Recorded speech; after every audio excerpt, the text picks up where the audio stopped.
Hey, this is Oversea Sia, all the way from Dubai and Germany here in Miami on Empire's the Way. Check out my next episode.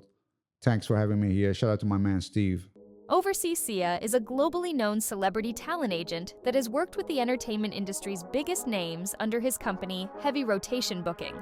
On this episode of Empire is the Way, Sia reflects on his journey as an entrepreneur and how fitness changed his life.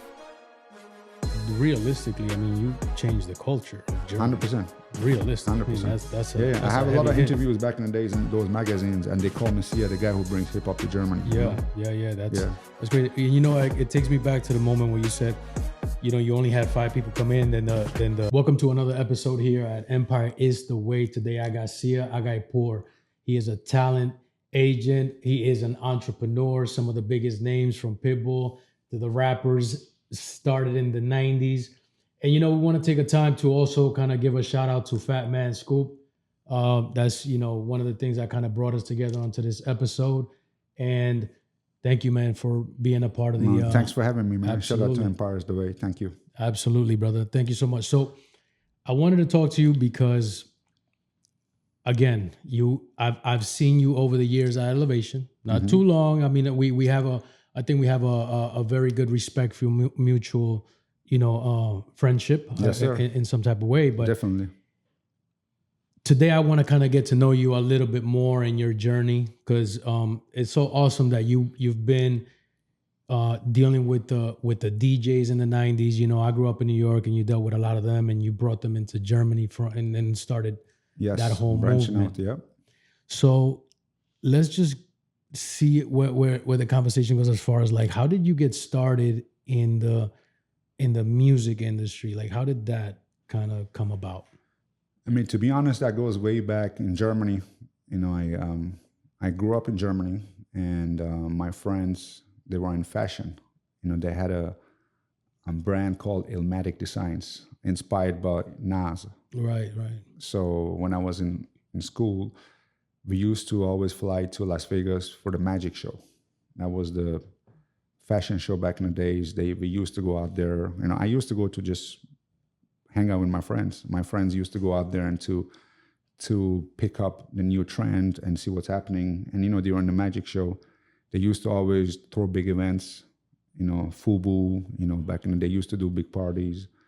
All those brands, all those rappers back in the days, you know, everyone had a brand, you know, Echo, you know, Pele Pele, you know, those hip hop brands, Mecca, you know, and you used to have a lot of parties where Kid Capri's, DJ SNS, you know, Tony Touch, you know, they used to, you know, play those clubs. A lot of artists used to come through. So I was always inspired seeing like 4 or 5 heavy artists, because in Germany, you don't really get to see them.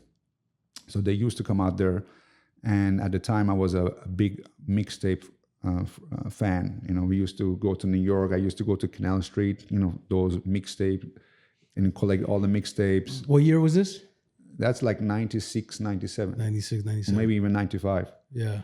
And collect the mixtapes where you have the unreleased new Jay-Z or Beyonce or whatever the new song is coming on DJ Clue, DJ Envy, Tony Touch, you know, PF Cuttin.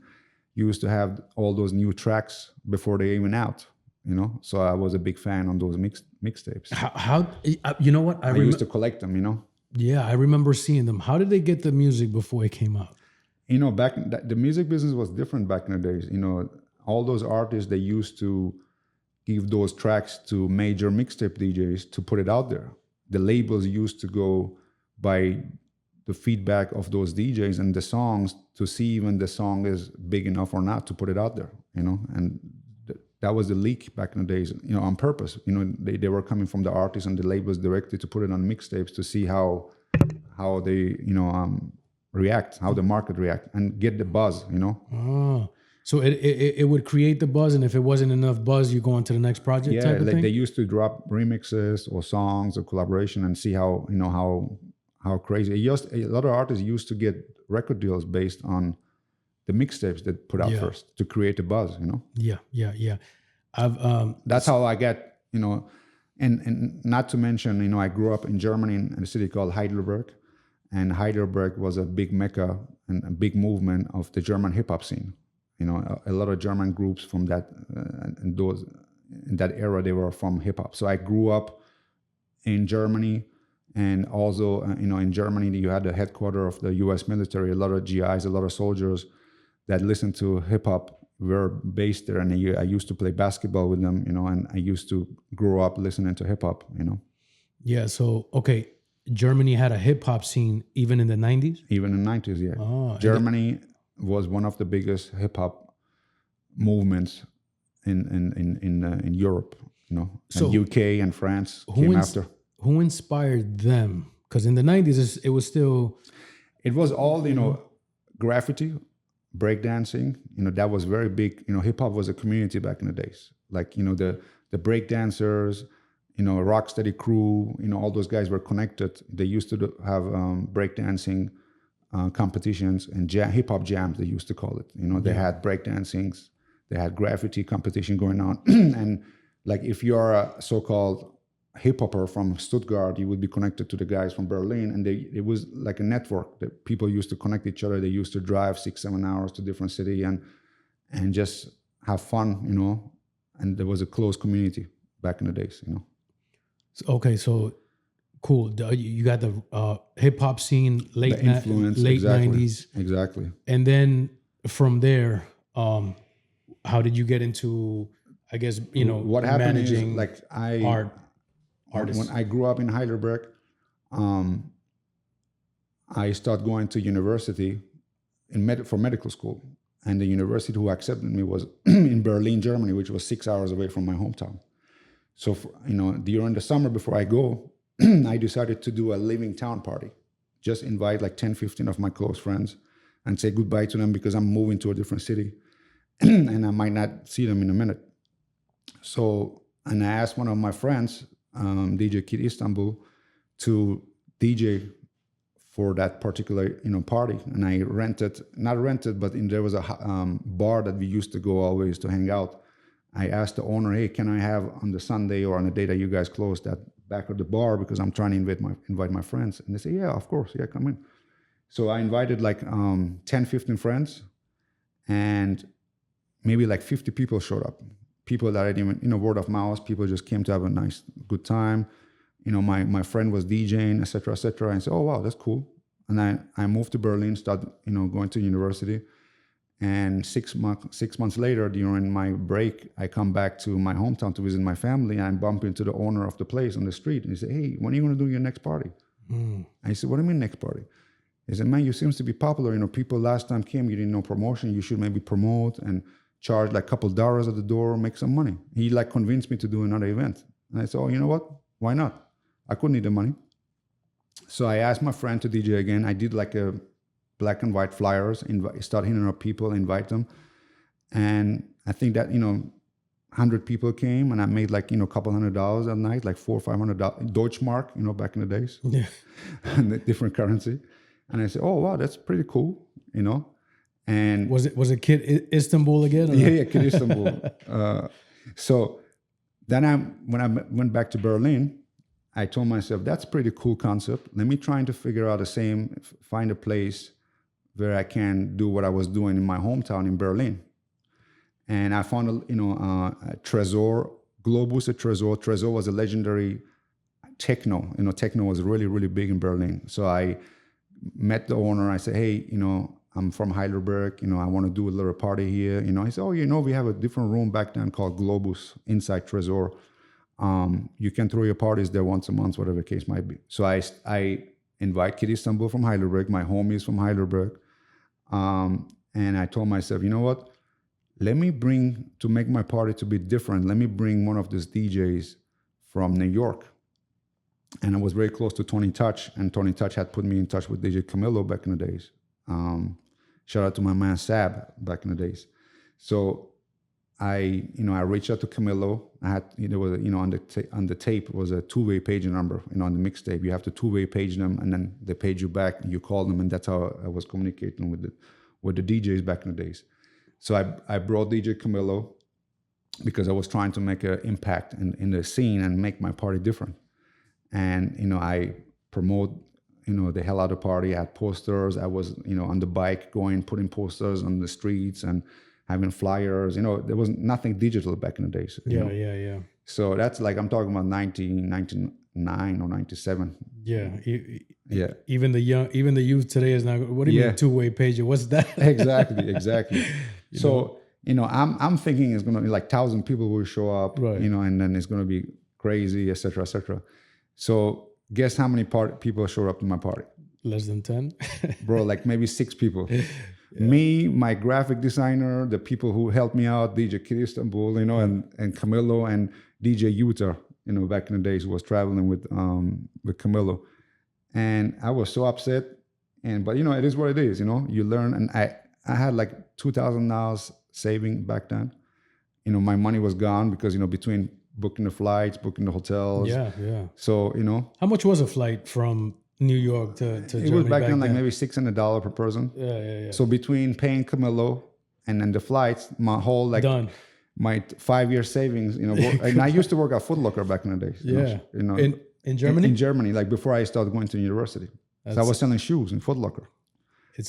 Yeah, my bad. Go ahead. Back in the days, I have memories coming up, Yeah. So, me and Camilo kick it, even though, he DJ'd, whatever, and then he flew back.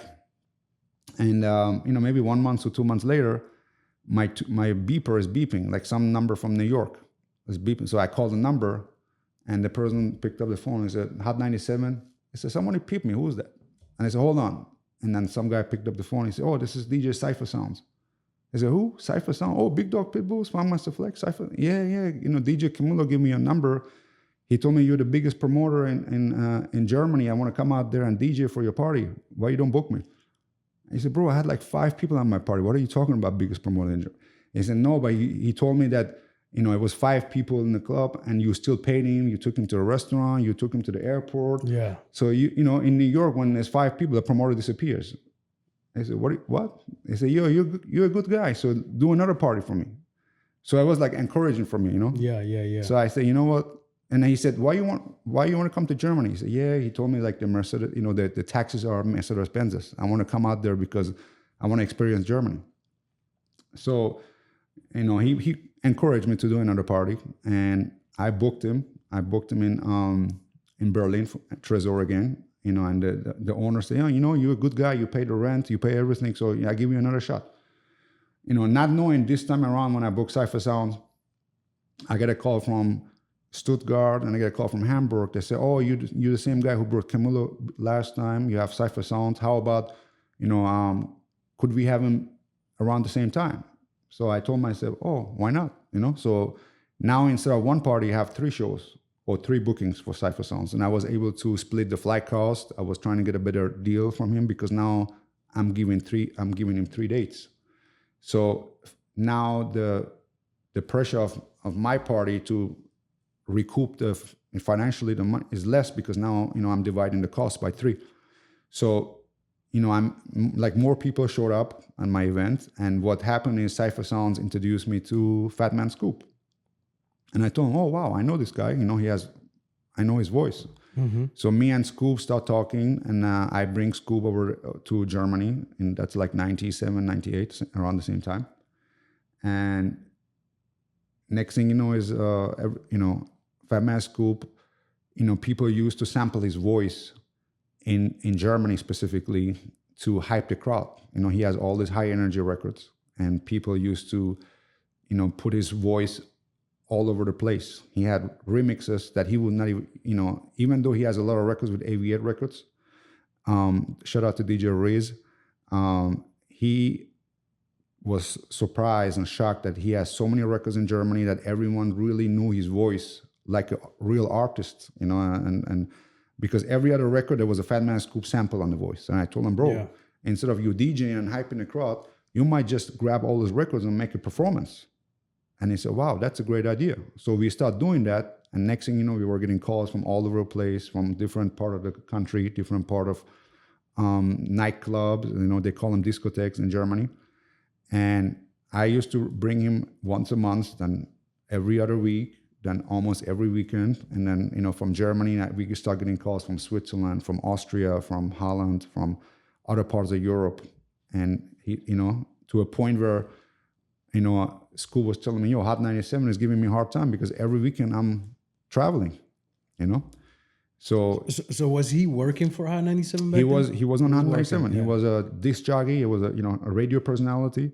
Him and Mr. C, rest in peace, Mr. C. I can't believe, I have to say rest in peace and Fatman Scoop. It's so hard for me to see. He just passed away 3 days ago. Yeah. And it's heartbreaking, because considering the history and the memories that we have together and what we have accomplished together, because I was a big part of his journey and him traveling the world, and he was a big part of what I've accomplished, and because I built, the name of my company is Heavy Rotation, HR Booking, and Heavy Rotation was the name of my parties back in the days in Berlin, because I had a heavy set DJ, heavy, name every week.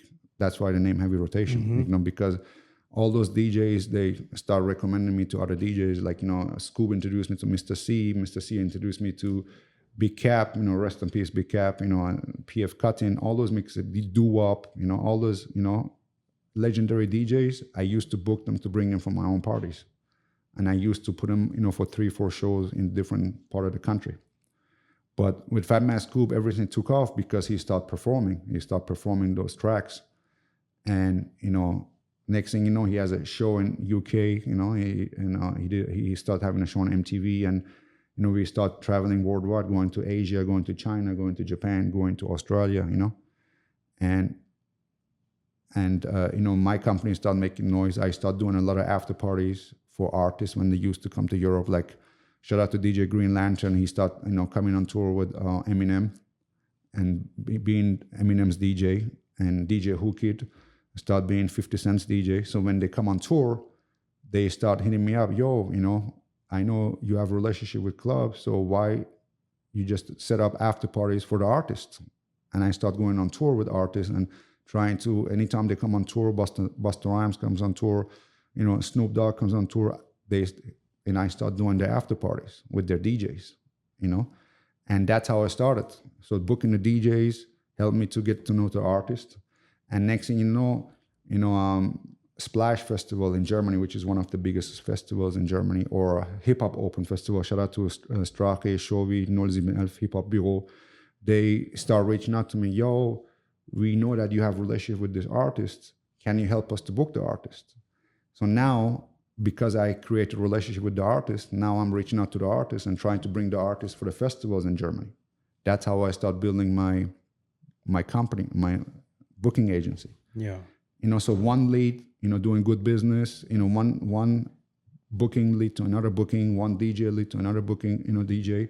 And then artists start, recommend me to other different artists. Club owners start recommending to other clubs, festivals, etc. That's how the business grow, Yeah, that's amazing. And I think it's very important to understand, like, having a good name. There was no emails back in the days. There was no digital, and everything was organic, Yeah. And we used to travel, because the DJs used to travel with crates. We were not able to fly from city to city because, the overweight would cost so much money. So we would to drive 6-7 hours, sometimes even 10 hours from getting from one city or one country to another country. Yeah, just like we spoke, the crates are filled with vinyls, with by vinyls, the way. exactly, so back in the days. The DJs had no to Serato. Right, manually bring the vinyls. Yep, I remember Capri, DJ Premier, Camilo. They used to come with 6-7 crates, Yeah. And they used to travel with 3 people to just carry those crates for them. Yeah, so that was a whole nother job that people had. A whole different era. Yeah, man. I remember Tony Touch. Mm-hmm. I remember Tony Touch. He was the first one. It was like the times of like the Terror Squad too. Terror Squad. And he had I remember I was like, because I used to be into I used to love the gold that they used to come out with. Yeah, yeah. And he was the first time I seen the turntables on a the gold turntables, piece. exactly. You know what I mean? I was like, damn, that's really cool. That's crazy. Yeah. And then I remember Camilo. Mm-hmm. He used to DJ, like we were talking about Casablanca. He took me there first, yeah. Yeah, and I'm just a kid from Queens, so I remember for us it was Camilo was like the biggest name in DJing for all the teenage parties, exactly. So at the time, exactly. Late 90s, I was still a teenager. So and then Camilo took me to Jimmy's Bronx Cafe. Yeah, That was the home of the Terror Squad, Yeah, Cuban Link, that's and where all the that's Bronx. where Fat Joe was throwing Big Pun's birthday party, where Big Pun was sitting on the couch performing, while he was sitting, and at the time, Fat Joe wasn't traveling, and I tried to bring him to Europe so many times till finally in 2008 he started flying, and then me and Fat Joe started, doing shows together, shout out the whole Terror Squad, and travel the world, there's so many histories that we can tell about this, Yeah, but it's great times. Absolutely. What's the biggest challenge in your industry dealing with artists, top tier talent? I mean, this is like the world's most famous talent where everybody's chasing. Like, what would you call is the biggest challenge there? The challenge is to always to come through with what you promised them, to make sure the artist has a good experience, because there is a lot of, I would say, shady promoters in this business, especially dealing with money and nightlife. You get to see a lot of shady agents or shady business owners that they just, as Cypher Sound said back in the days, if you don't make money, they just disappear. They don't want to pay. Mm-hmm.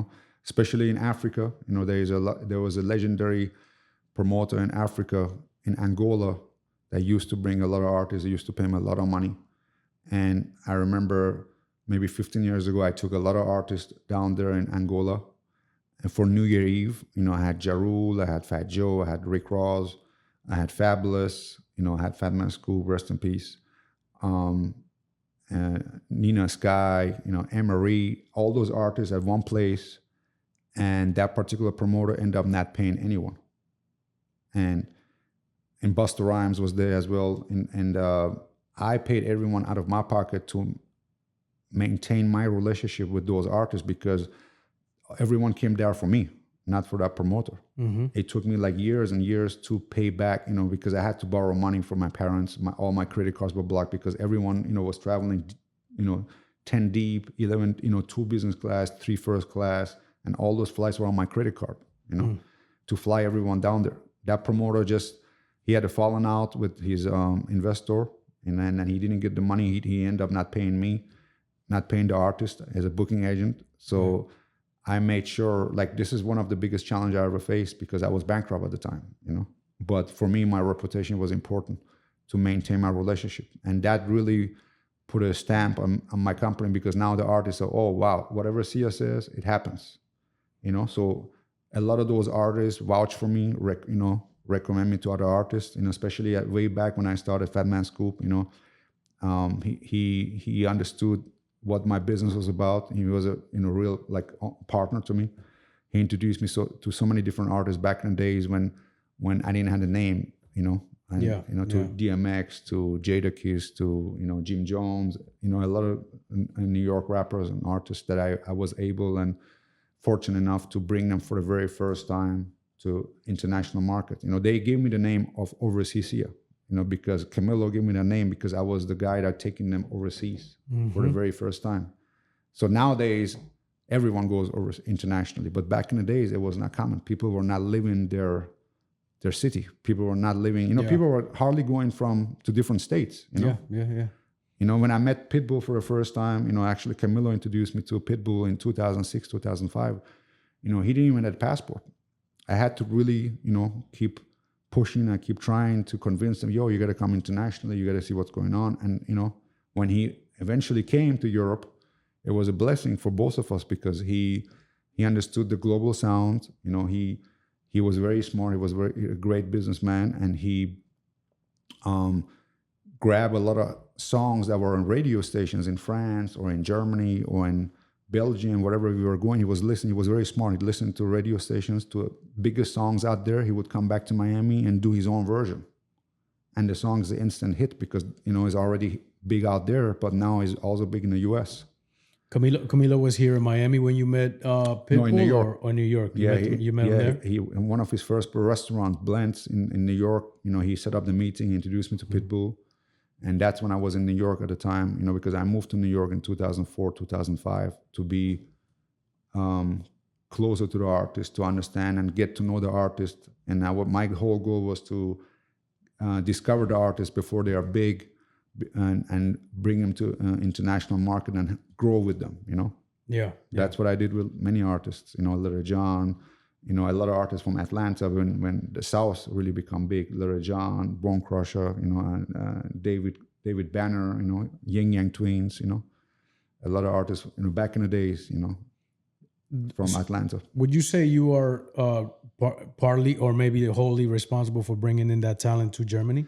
At the time, everyone in Germany knows me as the guy who brought hip hop to Germany, especially international hip hop, because at the time, German hip hop, the underground hip hop was big. But as far as like the club sounds and the commercial hip hop, because at the time, hip hop was not commercial, it was underground.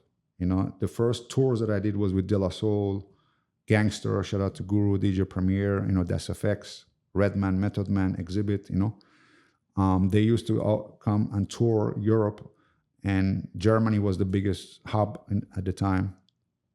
And the nightlife, all the big clubs, they used to play techno music, It was not hip hop. That transition where artists, start coming and doing club shows, that's like I play I had a big contribution to do that. And Fatman Scoop, because, those clubs, they were all techno back in the days. Yeah. So in Germany specifically. Realistically, I mean, you changed the culture of Germany. 100%. Realistically. 100%. I mean, that's I have a lot of interviews back in the days in those magazines, and they call me Sia, the guy who brings hip hop to Germany. Yeah. That's great. It takes me back to the moment where you said, you only had 5 people come in, then the club owners like, no, do it again and see what happens. Exactly. And I dropped my university. I didn't finish my university because I started going on tour, and the business eventually took off, and I started just being on the road. I would imagine, like, for example, somebody because that's kind of like starting a business. You're like doing the club, and like you see not a lot of people coming in. Exactly. That has a hit, but that's a make it or break it moment. 100%. Because you could 100%. Break, right? So what, besides the guy asking you, hey, come back, you should do that, or maybe that was the actual reason why. A lot of people would quit at that moment, probably. Why didn't you quit? Because it was something in me told me, hey, you should, they asking you to do that and they encouraging you. So I said, you know what, let me do that. And it was my inner voice, Yeah.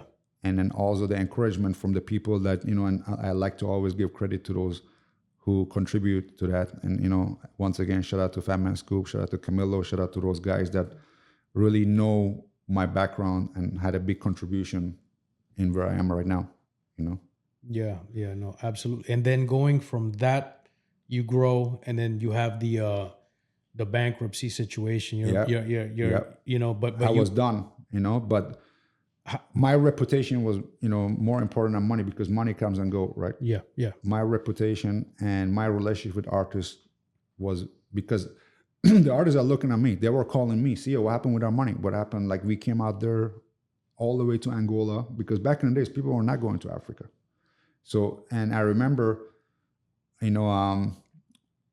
we went out there with Fat Joe, and Fat Joe has actually introduced me to that particular promoter, because he was very big at the time. He was paying everyone top dollars. And, everyone knows that in the business, he used to kidnap artists. Like, let's say DMX or Fat Joe or, 50 Cent would go out there, and he would tell them, oh, you know what? You're going to stay here a couple extra days because I want to do more shows with you. And artists would say, no, what are you talking about? I have a show back in home. No, you're staying here. And you would have like armed security, right. People, that would try to escape. Like, there are several artists that are trying to go to the parking garage and escape from Angola, and he just kidnapped everyone. Holy shit. So he's people in the business know about that guy. Was that where 50 Cent got his chain snatched in the video? Yes. Angola. Yeah, Angola. Now I remember. Yes. Angola. Oh shit. Yeah. So what how were you able to overcome that? Because that would be a very climatic point in somebody's business. Like, really 100%. I stayed behind 4 months in Angola, trying to chase the guy, trying to go through the legal system, get an attorney to go after the guy. And the guy, my attorney dropped the case because those people cut the brake cable from his car. He almost died in a car crash. They broke into his office and stole all the documents, to a point where the lawyer said, you know what, I can't really help you with this guy. He was a criminal guy, And I said, you know what, I have to take my loss and just capitalize on my relationship with the artist and start from zero. What was the biggest takeaway from that? That basically your reputation and your word is more important than anything you have. Like, you know, and artists till today, they still talk about that. You know, and I probably would have done it again if I would be in that position, because the way everything happened is the show was in 2 days, and the promoter said, I was already in Angola with Fat Joe, and the promoter said, I want, you know, I had the Source magazine with me. So he was literally going through the Source magazine, and he said, I want this artist, I want this artist, I want this artist. He was just like a menu and tell them I want this, I want that. And I would call them and say, hey, get on the plane, come here. And everyone would know the promoter. They know that guy, you know, was paying top dollars. And he gave me the wire proof, but the money never hit my account, you know? So in that type of game, you got to take nowadays, like, you know, and because I would think you would want to get some kind of deposit funds. 100%. But I was so eager at the time to prove to him that I can deliver, because he was dealing with other people before me, and those guys were just simply taking his money, and the artist would not show, or they would, you know, charge him $1 million for an artist when the artist is $100,000. So he was getting taken advantage of. So my whole point was, and Fat Joe was telling me, you know, because he was talking in Spanish with him, you know, was telling me, yo, Sia is an honest guy, do business with him. He would deliver the guy, and he would give you the real price. He would not overcharge you. So in a sense, it was also my mistake, because I was trying to prove myself to him. You know what I'm saying? You know, because otherwise I would not, if the deposit or the money is not in, I would not ask the artist to get on the plane. But it was a combination of, you know, being only 2 days before the show and not having enough time to do it the right way, you know? Yeah. And that was around what year? That was, I would say, maybe early 2000, 2003, 2004. Yeah, like 20 years ago. Yeah. Yeah. Long time ago. Yeah, for sure. Yeah. So after that, after the Angola situation, what transpired after that? Like where did you go next after that? I mean, after that, as I said, you know, I started doing bigger tours, European tours for Busta Rhymes, for Fat Joe. I would take him for like 10, 15 city tour in Europe. You know, I established myself as a booking agency in Europe.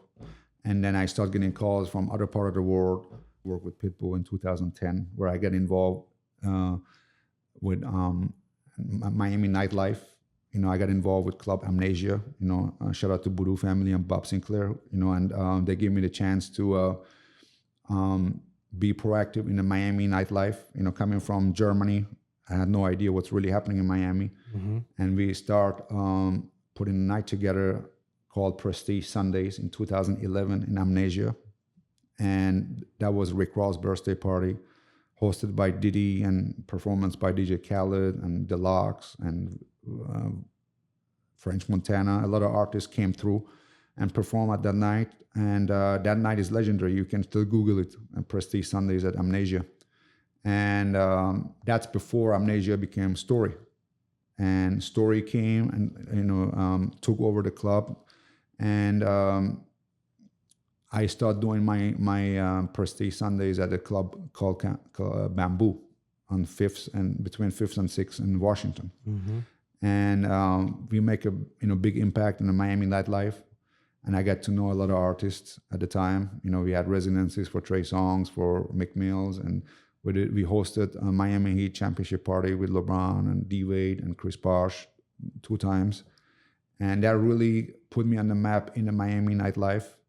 And until today, you know, I have partnerships still going on with Club 11, where I book artists for them.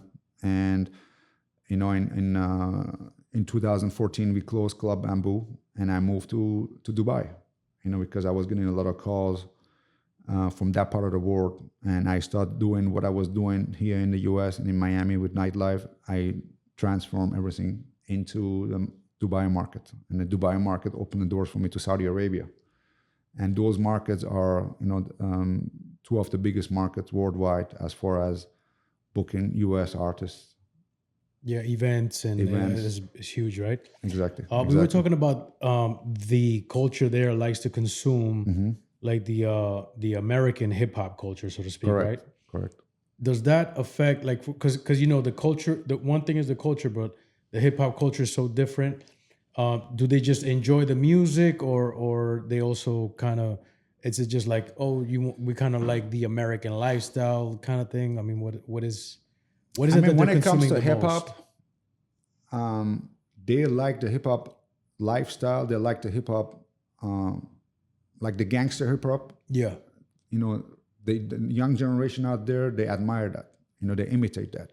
They, you know, and anytime you do events, they always come out and they're always having a good time. They always want to see the performance. They always seems like to want to understand the culture, and they relate to the lyrics and to the lifestyle. You know, it's a totally different culture out there, but they are very much attracted to the hip hop scene, and they're amazed by what's happening. What do you like? What do you like better, Dubai or Miami? Basically, I would say Dubai is very similar to Miami in many different ways. You know, is a destination. People come out there. You know, nowadays a lot of people. The pandemic changed a lot, but before people used to come to Dubai, similar to Miami. When especially during the season, they come out there to you have high-end restaurants. You have great nightlife. You have the beach. You have the mall. So it's very similar in many ways to Miami, but just different culture, different mix of people. And what I like about Dubai is the quality of life, the security, especially for women and kids. You don't have incidents, you don't have any incidents with guns, you don't have, crime, and is a great city to live, and the city, and always wants to have the best of everything, the tallest tower, best hotels, 7-star hotels, the best water park, the best malls, the biggest everything is like, and the energy of the city is amazing because it makes you want to be the best version of yourself too, right? So that's something else I want to use the opportunity and put out there, because being an entrepreneur, being in this business, being in nightlife, it takes a lot away from you, from your personal life, from your health, especially if, because you travel a lot, you are in nightlife, your sleep, you go to sleep sometimes 5, 6, 7 in the morning, and then you have to get up early and catch the flight. You're always on the run, you deal with a lot of stress, your food, habits are messed up because you're always on the run. You have to maybe get food on the gas station or on the plane, or you don't even have time to eat, So your body, your mental and your physical health suffers a lot. So at one point when I left Miami and went to Dubai, I was 440 pounds. I was a big dude, and that I wasn't big before, but over time I got there, and it goes quick, So I used going to Dubai and having a fresh start, and basically take care of my health, and going through a transformation, paying attention to what I eat, having a routine, having an understanding about nutrition and body, and having personal trainers, and understanding, that basically you have, as we age, I have seen so many people, from artists or people in the business passing away because of health issues. And that really also changed my life. And that's something I really want to put out, because as I said, just 3 days ago, I lost my brother, my business partner, my mentor, Fatman Scoop, and I really want to put it out there that, taking care of yourself and your body is so important, because a lot of artists or people in the business, not only they have all the stress or they travel, but they also smoke, they drink, etc. And after after a while, as you age, as your body age, and you don't pay attention, and you don't maybe even get checked what health issue you might have going on that you might not even know. It just your body stops, your heart, your body stopped to dealing with the stress, and then you have failures of heart or whatever, organs, or it just affect your health, and that's something that it's very painful for me to deal with, to see a lot of people that I love or I look up to, just leaving us so early, and I was able to make the transition and transformation to basically, shout out to Fat Joe, who put me on the weight loss, program, and people that care about me, that and my parents, my brother, to put me in, speak to you and trying to constantly create the awareness in you, where finally it kicks in and you say, you know what, I have to change my lifestyle, and take care of yourself, So was there like a pivotal point where you were like, enough of this, or it was just 100%. a gradual? So no, like, 100%. What was that point? The point was like, constantly my parents, my family, the loved ones speaking to me, because I was, and also not only that, I had also sleep apnea. When you're oversized, big, you would not know it, but when you fall asleep on the plane, or and then the people next to you say, yo, you stop breathing when you sleep. Like, are you okay? And I said, what do you mean I stop breathing? Right. So I start going through doctors, and they put me in the lab, and I say, yo, you almost stop breathing like for 30, 40 seconds while you sleep, and then your body wake up trying to catch air. Yeah. And then I remember at one point I was in Dubai, I had French Montana out there, and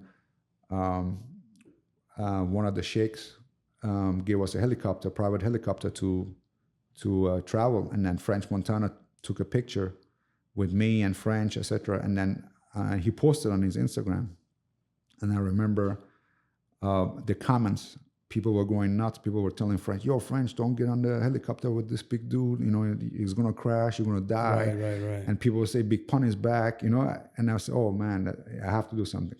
So that was like, mentally. And also the fact, I was in Dubai. I tried to cut the stress down. I tried to basically step by step, going to the gym. I could, go on treadmill and walk 5 minutes. I would be out of breath, Yeah.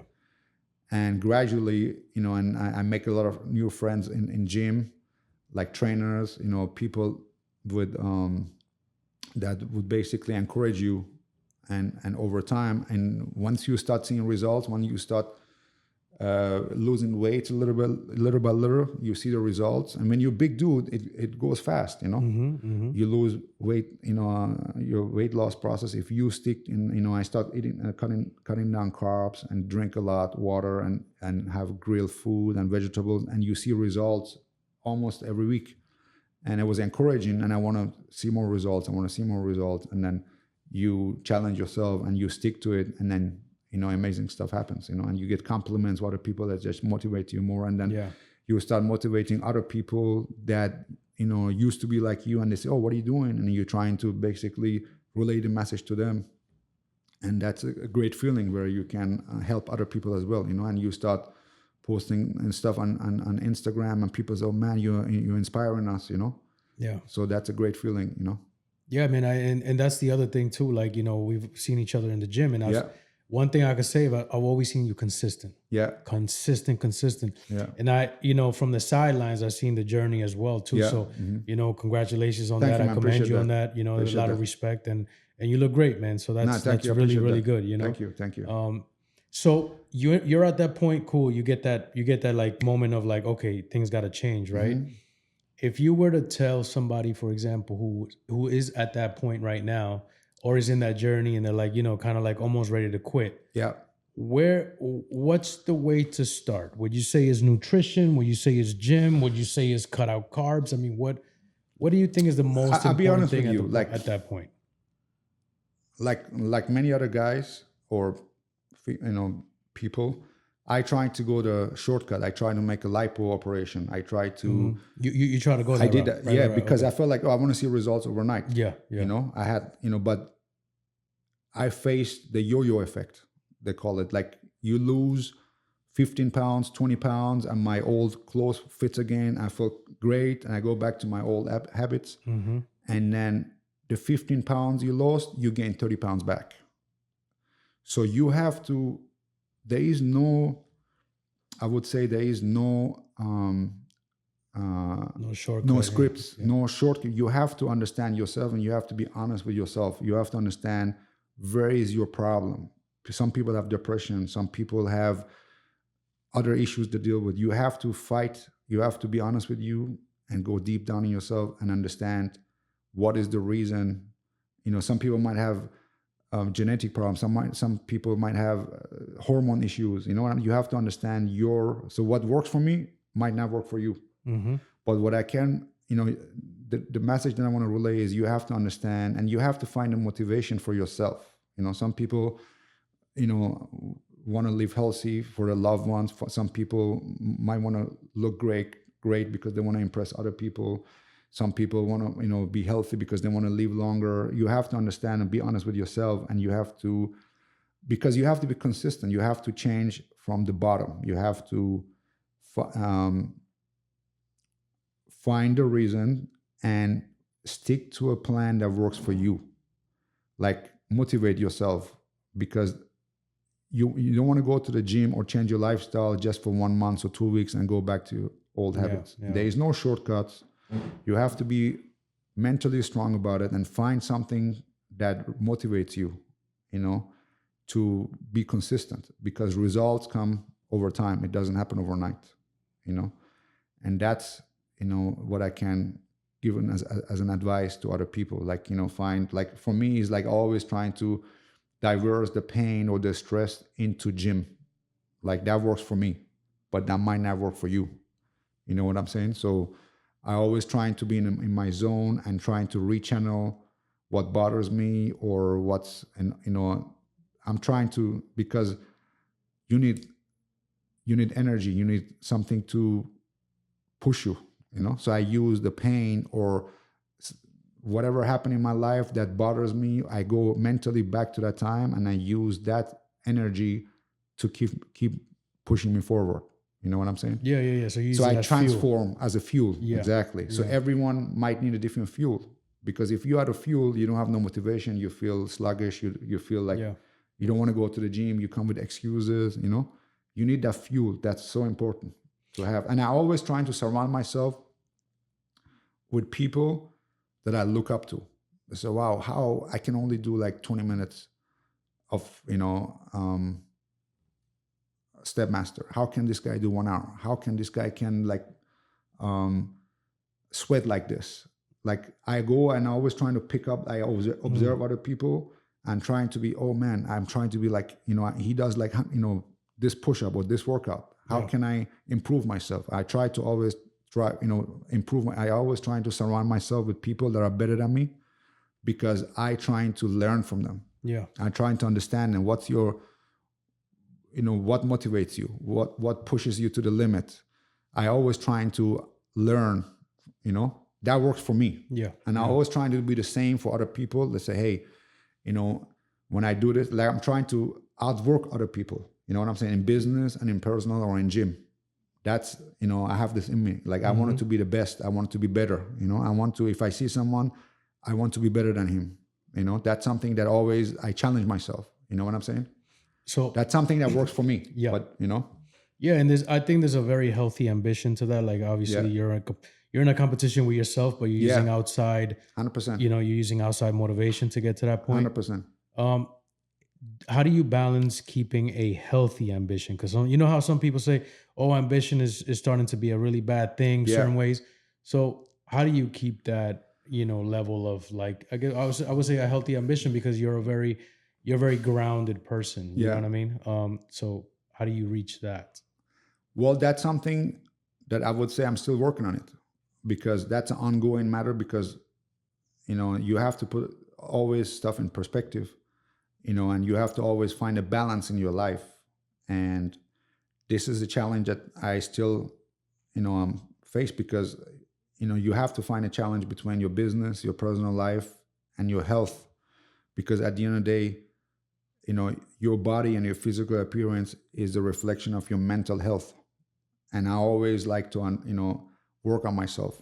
So I wouldn't say that I have reached that point, because I'm still learning, I'm still challenging, I'm still facing with challenges, and I'm trying to overcome, and as I said, but it it stops. You have to do step by step. You have to take care of your health. You have to, sleeping is very important. You have to have your, 7 hours, 8 hours sleep, because especially in my business, when, you're always under constant stress, because as a talent agent, you are dedicating your time, you're giving your energy to other people. You have to please other people before, you have time for yourself. So you have to find that balance. And sometimes you have to, be more selfish as far as like, you know what? Let me turn off my phone. Let me just dedicate some time to myself. Yeah. Because at one point when I was, 420 pounds or 450 pounds, one of the things that I realized was like I was giving my energy to everyone else. And when it comes to myself, I don't have to, I have no energy. My batteries are empty. Mm-hmm. So I was suffering because I make sure you're okay. I make sure he's okay. I make sure that person is okay, but I don't have time to take care of myself, So you have to understand in whatever business you are, whatever you do in your personal relationship, if it's your family, if it's your relationship, or if it's business, you have to find that balance within your life and your relationship. That's, I would say, the first step to understand that dynamic. Yeah. So, okay. So as far as like the artists go, Mm-hmm. who would you say is some of your favorite artists to work with and why? Favorite artist, I would say one of my favorite guys, of course I have to bring Fatman Scoop again because I owe him so much. Yeah. I would say Fat Joe is someone, as what, being a big guy or being someone that I'm still in my heart a big guy. Yeah. So every big guy that I met, for whatever reason, they have great heart. So Fatman Scoop, Fat Joe, Heavy D, all the big guys, for whatever reason, that's my experience. Yeah. They have big heart, and it's like, as an artist, to take care of their crew and make sure everyone else is good, or that goes a long way. I've been dealing with a lot of artists, but I always want to make sure that I do my job and I go my own way. But with certain artists, you create a friendship over years, and a lot of artists you admire, like for instance Pitbull. He's been always someone that I look up to, and he's a businessman beside being an artist, like always taking care of business, make sure that the promoter, the sponsor, or the owners are happy to, and that goes a long way because people want to do more business with you. So from every artist, you learn something. Busta Rhymes, one of the greatest performers on the stage, a lot of artists, from every artist, you learn something, What would you say like one of your most memorable moments with the artist, let's say on stage, or just something that you just, something that you remember and you actually, I don't know, maybe change your life or something like that, Let me see. Because I'm sure you've seen it all probably when in this type of business. Great memories. Let me see.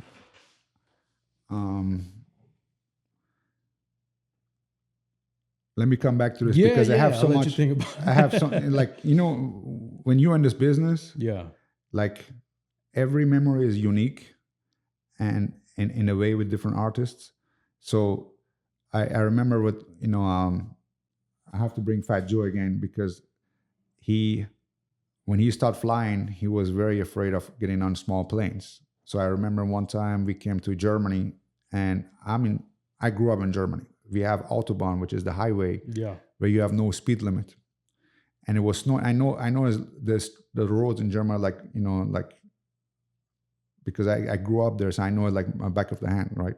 So I'm doing 200 kilometers on the highway because we have to rush to a club, and Fat Joe is like, man, I'm gonna call my mom. You're killing me right now. I'm gonna die. And he said, Joe, it's okay. I that's what I do for a living.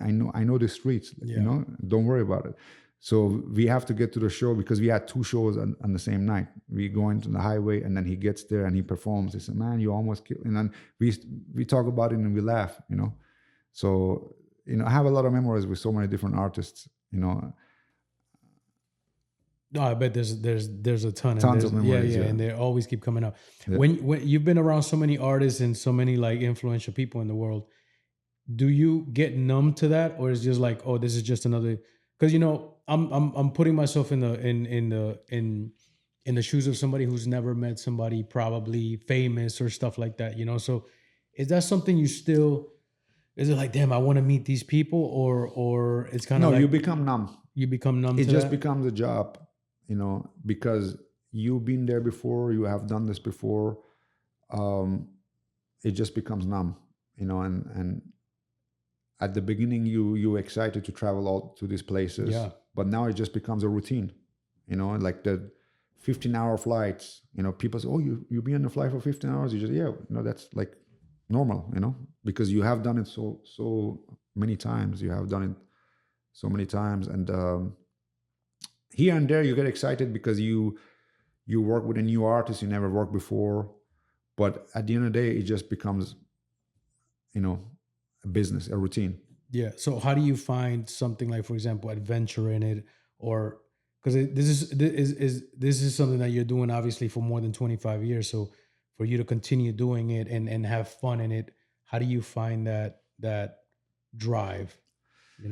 The drive is like, the challenge is to, like any other business, to keep both parties happy, the artist and the client, because they are not always on the same page and there's always a lot of challenge. So the challenge is to make sure the client is happy, the artist is happy, the artist is delivering what they're supposed to deliver, and the client is delivering what they're supposed to happen. There's always something that goes wrong, and you have to find solution, and you have to make both parties happen. It's like a service. Mm-hmm. You're in the service business, and that's the challenge that keeps me on check, because if that would be easy, nowadays with social media, everyone can reach out to everyone can do the business.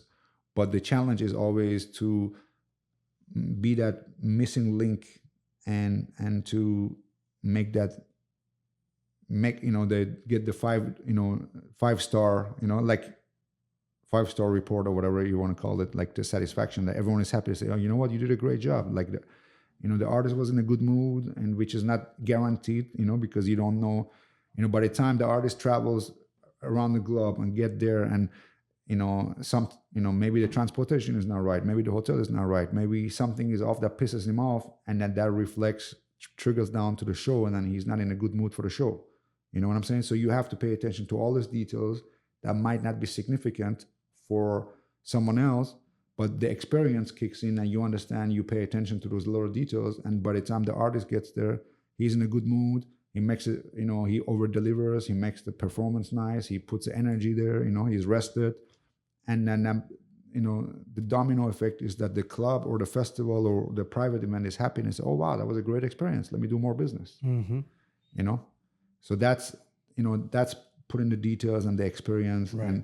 And also traveling with the artists. Sometimes some artists could be difficult, some artists less difficult, but, knowing your client, knowing the especially when an artist travels to countries that have never been before, there's a different culture, especially, artists that traveling for the first time or never been out of the country, so these are details that you pay attention, and that's the challenge that keeps you always on check. Right. And then, so would you say that the professionalism side falls on you? Because I would also think the artist is also getting an opportunity to perform somewhere new.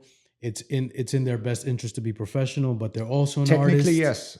Right. But the artist is always, there's so many different aspects to come to the artist, the entourage, the management, because some of the artists, they might have not the best entourage, and the artist is not the problem, but the entourage could be the problem. They create problems or whatever case might be. They put a bad energy out there. Yeah. So you have to pay attention to all these details, and that you might not be even in control, but you have to make the best out of it. So you, as a manager, you don't mitigate that prior. You're not involved with that process. You kind of let them do what they need to do for themselves, or no? Because I'm not the manager of the group. I'm like the talent manager, mm-hmm. as far as like the booking manager. Right. I'm not. With some artists I'm more involved. Some artists I'm less. I cannot dictate who is the road manager. I cannot dictate who is the business manager. I cannot involve who is the homie that they travel with. Sometimes when they come to Europe or to international, to Dubai, they want to take the homie with them that never left the country. That homie might get stuck, or I had so many different experiences where they are stuck at the airport because in Dubai they bring smoke with them. You can't smoke, so they get locked up. Future DJ Esco, he get locked up for several months. I have so many different people that not intentionally, they come and they have a little bit of smoke or whatever in their dirty laundry, and I even had artists come in there with bullets, in their bags, like to Dubai, I was in my old bag, but they get detained, Right. Or I had artists come in there with their passport, looked like their passport was in a microwave before they came. So there's so many variables, huh? So many variables, and if they can't get to the country, then they cannot perform. Yeah. And the client is looking at you to handle all this situation. You're not even, how the hell that the passport, or he has a travel ban, or whatever case might be, Right. You have to deal, with all these little details, and they come out there, or they just go to random security, and they you don't know who am I? Because they might want to check the jewelry box or whatever you have, the medication you have with you, and the artists start flipping out. Oh, I'm such and such. Wait, stop that. Yeah. It escalates to a fight, and then next thing you know, they get arrested. Yeah. Like so much stuff can happen from A to Z. So do you have like a way that you've learned, like obviously over time you get more efficient, faster, better. Yeah. But nowadays, is there like a kind of like okay, this is what needs to be done before we even think about? No, 100%. You're trying to give them the information as much as possible.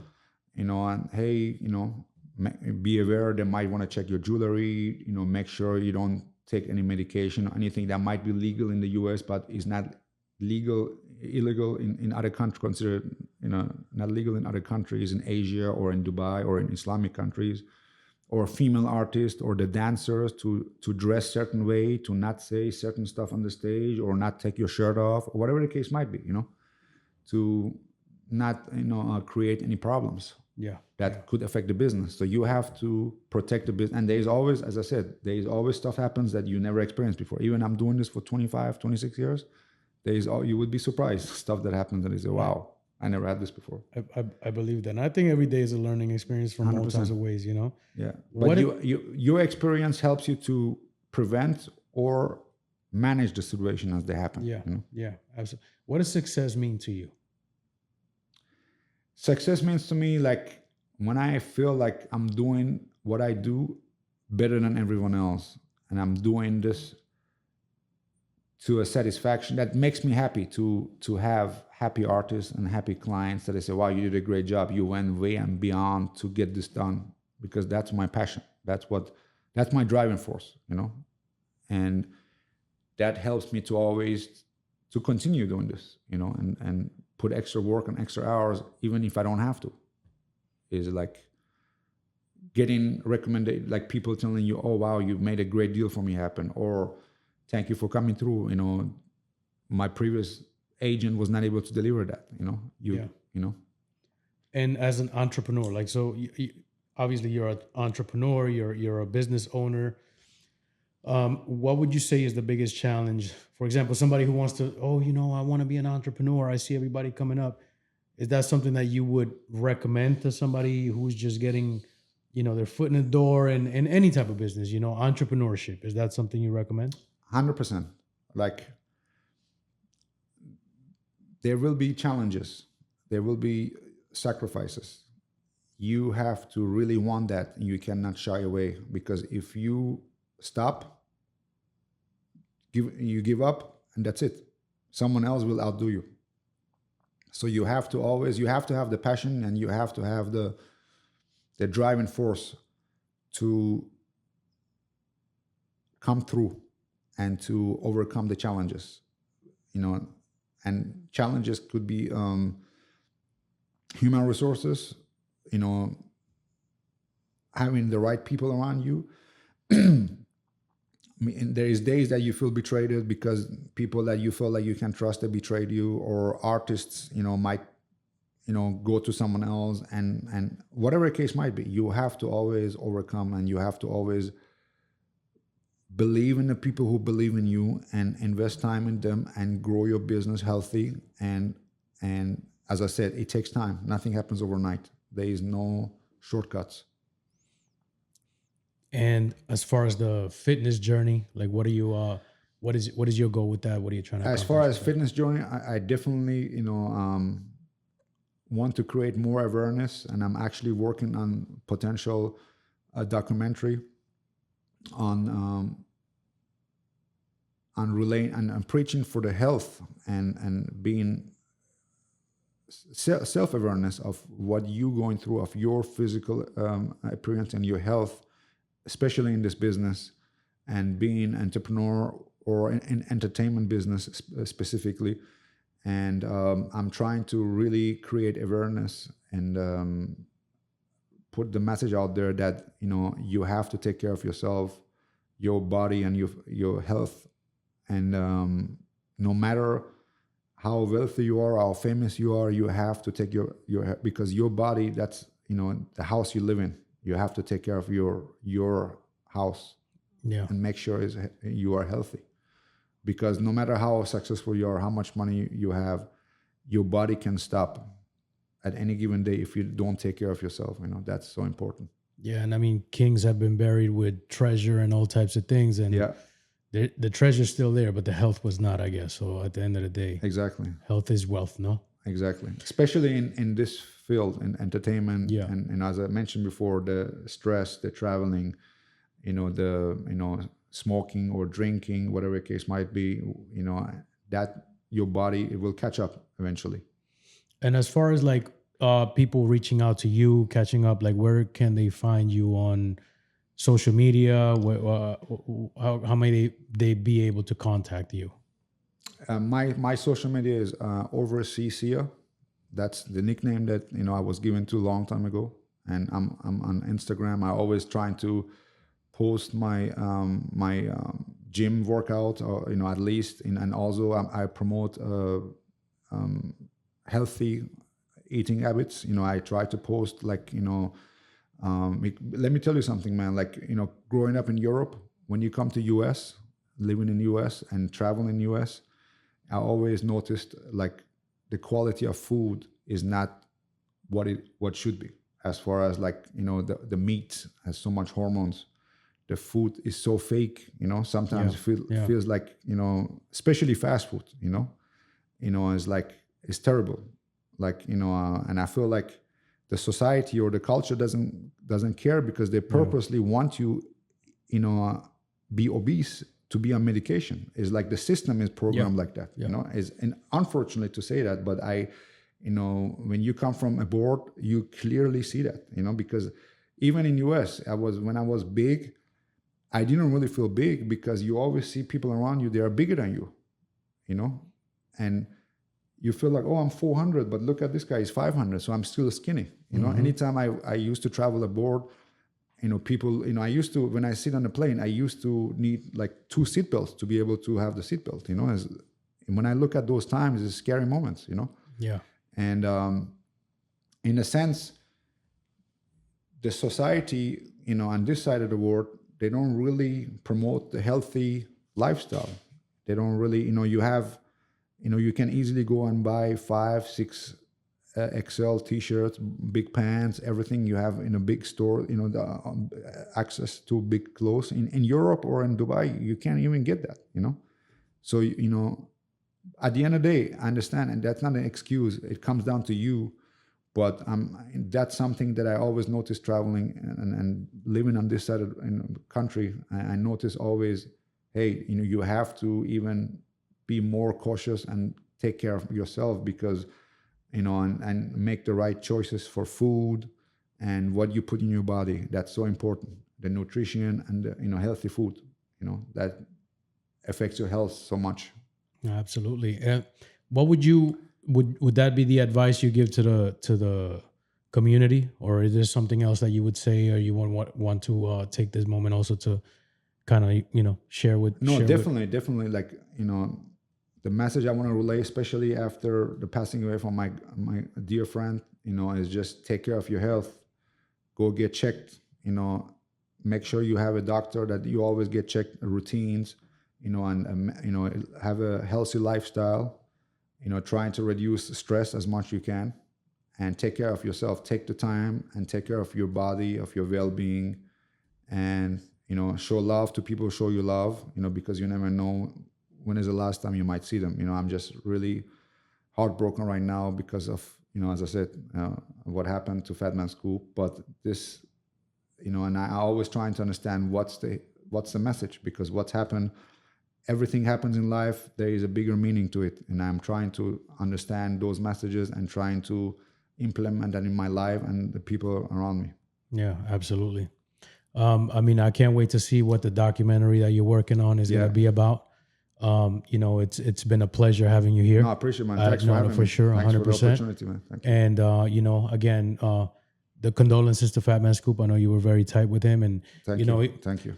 I remember as a kid. My prayers to his family, to young Sav, to Shanda, to all the family, all the kids. No, it's amazing, man. I remember him, Fatman Scoop, Brooklyn Can. He was always the one hyping it up. So yes. We'll definitely put in dedication to Fatman Scoop on this one. And brother, I appreciate you being a part of it, man. And I can't wait to do this again. And we'll hit it up with the next one with the documentary, bro. Thank you, man. Appreciate it. Thank you, man. Thank you. Appreciate it. Thank you. All day, every day, Empire is the way. Shout out to Empire.